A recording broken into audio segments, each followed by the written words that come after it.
This video is brought to you by people who like, share, and subscribe to this channel. You can also support my work by buying me a coffee.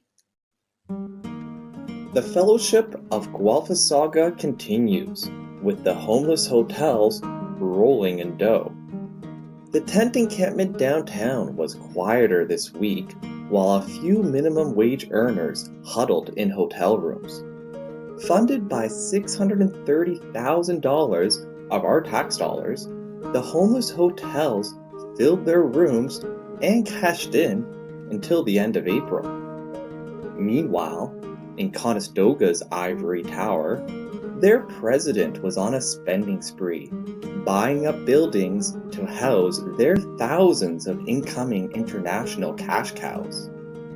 But they will have to be on their best behavior with the new police cameras getting installed downtown.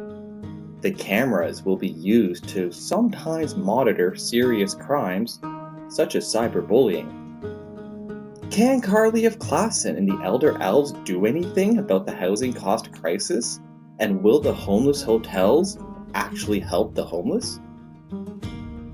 In the tent encampment downtown, the ruins of the tent fires were slowly disappearing.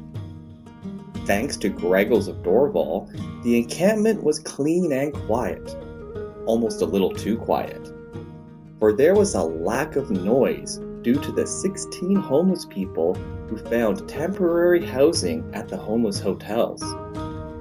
Funded by $630,000 of our tax dollars in the unsheltered homelessness response funding, the one-time solution put a roof over their heads until the end of April. Greggles wondered if that was an effective solution to the housing cost crisis, since it only lasts a few months.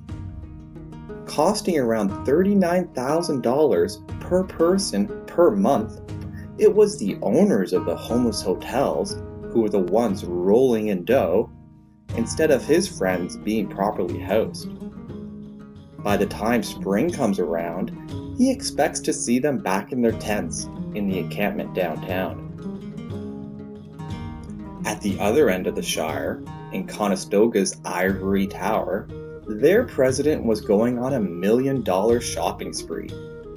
He was forced to spend part of Conestoga's stash of hundreds of millions of dollars they've earned from their international cash cows. The pressure came from the federal immigration minister, Mark Miller, and his conditions attached to next year's cap on cash cows. Over the past 2 years, Conestoga was the #1 diploma mill for recruiting international students, which also made them the #1 target for the 35% cut in next year's crop of cash cows. Conestoga's president also has to deal with the new conditions on cash cows that require him to guarantee housing for students. With big bags of money in hand, he went hunting across the lands of Ontario for cheap residences to buy up. His first stop for shopping was in Kitchener, where the ruins of the Inn of Waterloo laid in waste. After a fire in 2021, the hotel was left to rot for 3 years by Drullo Holdings. Conestoga used their bags of money to work out a deal with them to lease the damaged hotel for 3 years, while Drullo Holdings replaces it with 8 towers of Saurons. The bags of money also helped Conestoga's president to purchase 7 other properties over the past several months in an attempt to house all their incoming cash cows. Following renovations, the inn will provide accommodation for up to 300 students, while the other 2 properties will add another 155 beds, Conestoga stated, while they imported thousands of cash cows.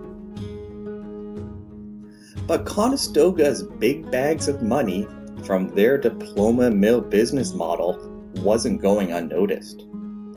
Federal Immigration Minister Mark Miller said he was ready to step in and shut down shady schools that were abusing the international student program if the creatures of the province wouldn't crack down on them. Miller said there were problems across the college sector, but some of the really bad actors were private institutions, and those schools needed to be shut down. Conestoga's president fought back against his reputation. "We are an exemplar in this field. We are not a bad actor," he screamed. However, Markov Miller pushed X to doubt, since Conestoga imported 51,000 international students over the past 2 years, which was double that of the number 2 importer, University Canada West, with 23,000 international cash cows. Conestoga didn't want that information getting out, so they made sure to block me on Twitter. Meanwhile, in the mayor's office downtown, he was enjoying the cleaner view from his office window.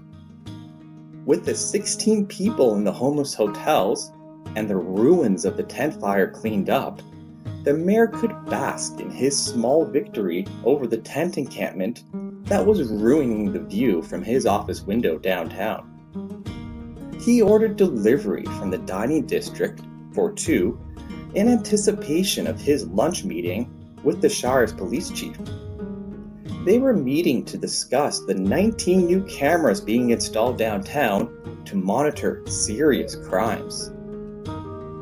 Over bowls of delicious curry, the mayor and the Shire's police chief chatted about the state of downtown. Instead of investigating the 60 vandalized bus shelters, the police chief was focusing on making downtown safer with 19 new police cameras to catch seriouser crimes. The mayor asked how cameras would operate without adding even more overtime hours to the police budget.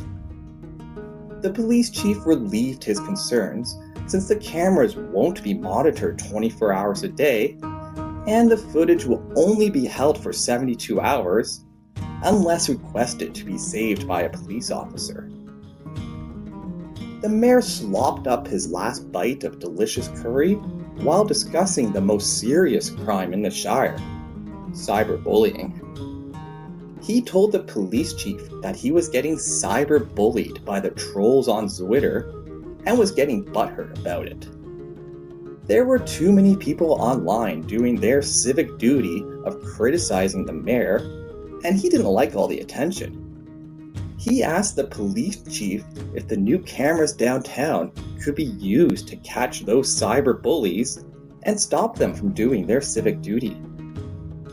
The police chief said he would start an investigation into the matter, unlike the 60 broken bus shelters, to keep the trolls in check. He thanked the mayor for the delicious curry and returned to his giant office in the new $1 million police station downtown. The mayor returned to his desk, plugged in his Game Boy, and resumed his game of European-inspired SimCity. Can Carly of Klassen and the Elder Elves do anything about the housing cost crisis? And will the homeless hotels actually help the homeless?